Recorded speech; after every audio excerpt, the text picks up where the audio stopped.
तहरीक इंसाफ के चेयरमैन इमरान खान के खिलाफ दहशत गर्दी का मुकदमा खारिज करने की दरख्वास्त पर इस्लामाबाद हाई कोर्ट में समाअत जारी है। चीफ जस्टिस ने रिमार्क्स दिए कि दहशत गर्दी का कानून सिर्फ दहशत गर्दों पर लगता है। बादियों नजर में इमरान खान का बयान दहशत गर्दी की दफात में नहीं आता। क्या आईजी इतने कमजोर हैं कि जो इन अल्फाज से डर जाएंगे? इमरान खान बिल आखिर जाकर उन्हीं के सामने शामिल तफ्तीश हुए हैं। अगर इमरान खान ने इसके बाद आईजी के दफ्तर या घर पर हमला किया हो तो फिर बात है। दहशत गर्दी के कानून को ऐसा ना बनाएं कि ये आम कानून बन जाए। इस पर हम बात करते हैं डॉन न्यूज़ के नुमाइंदे ताहिर नसीर से, उनसे जानते हैं। ताहिर, बताइएगा आज इस केस पर क्या समाअत हुई, जजेस ने क्या इस्तफसार किया, वकला ने क्या दलाइल दिए? देखिए, इमरान खान के खिलाफ दहशत गर्दी का मुकदमा खारिज करने की दरख्वास्त पर समाअत इस्लामाबाद हाई कोर्ट के चीफ जस्टिस अब्दुल की सरबराही में दो रुकनी बेंच ने की।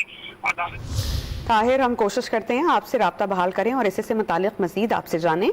आज आपको बता दें कि तहरीक इंसाफ के चेयरमैन इमरान खान के खिलाफ दहशत गर्दी का मुकदमा खारिज करने की दरख्वास्त पर इस्लामाबाद हाई कोर्ट में समाअत जारी है। चीफ जस्टिस ने रिमार्क्स दिए कि दहशत गर्दी का कानून सिर्फ दहशत गर्दों पर लगता है। बादियों नजर में इमरान खान का बयान दहशत गर्दी की दफात में नहीं आता। कि आईजी इतने कमजोर हैं जो इन अल्फाज से डर जाएंगे? इमरान खान बिल आखिर जाकर उन्हीं के सामने शामिल तफ्तीश हुए हैं।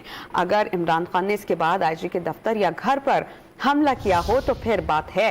हम बात करते हैं डॉन न्यूज़ के नुमाइंदे ताहिर नसीर से। ताहिर, आप हमें इस अदालती कार्रवाई से मुताल्लिक बता रहे थे। जी देखिए, इस्लामाबाद हाई कोर्ट के दो रुकनी बेंच ने इमरान खान के खिलाफ दहशत गर्दी का मुकदमा खारिज करने की दरख्वास्त पर समाअत की है। चीफ जस्टिस ने प्रोसिक्यूटर से इस्तफसार किया है कि गुज़िश्ता समाअत पर भी पूछा था कि दहशत गर्दी की दफा कैसे बनती है। तौहीन अदालत का केस इससे अलग है, चीजों को आपस में मिक्स मत कीजिएगा। इसके अलावा चीफ जस्टिस ने यह भी रिमार्क दिया, गुज़िश्ता समाअत पर भी इमरान खान को शामिल तफ्तीश होने की हिदायत की थी। क्या इमरान खान शामिल तफ्तीश हुए? चीफ जस्टिस ने यह प्रोसिक्यूटर से मुकालमा किया।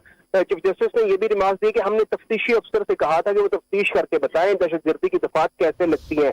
प्रोसिक्यूटर राजा रिजवान अब्बासी ने यह मौका अपनाया कि इमरान खान के खिलाफ दहशत गर्दी की दफात का हाल बरकरार है। चीफ जस्टिस ने ये रिमार्क दिया कि क्या इमरान खान की तकरीर के अलावा कोई और भी मवाद मौजूद है?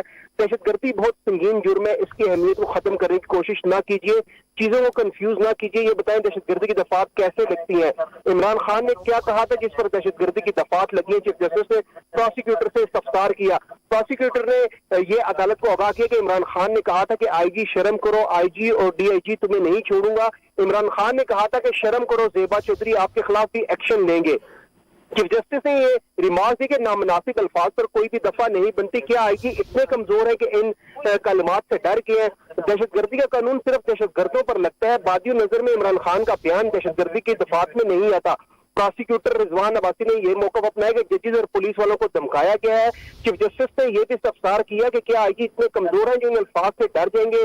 प्रोसिक्यूटर ने यह मौका अपनाया कि बिल्कुल जब वो शख्स साबिक वज़ीर आज़म हो तो फिर असर होता है। इमरान खान बिलाखिर उन्हीं के सामने जाकर शामिल तफ्तीश हुए। चीफ जस्टिस ने रिमार्क किया। अदालत ने केस की मजीद समाअत 19 सितंबर तक मुलतवी कर दी और JIT जो इमरान खान से तफ्तीश कर रही थी उसको अदालत में पेश होने का भी हुक्म दे दिया है। जी ताहिर, बहुत शुक्रिया, आपने बहुत मुफस्सिल हमें अपडेट किया।